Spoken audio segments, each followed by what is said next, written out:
Hello guys, yes, this is Newbery. How are you? Wherever you are. Hello.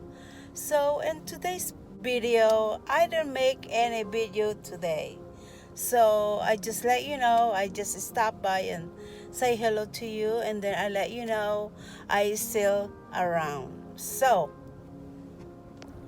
I don't want you to think that I'm gone, I'm disappeared.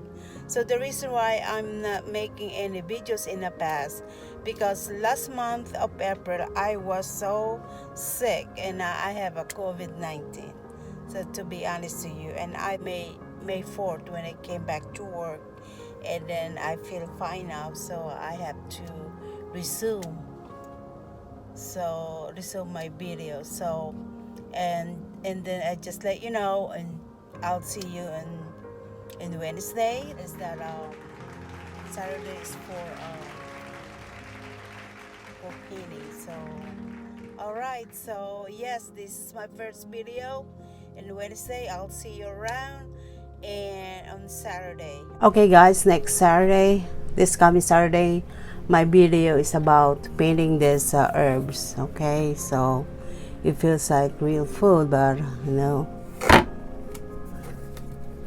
it's your herbs. Okay, so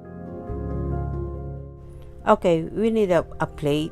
This plate is from dollar store. You can buy one or more.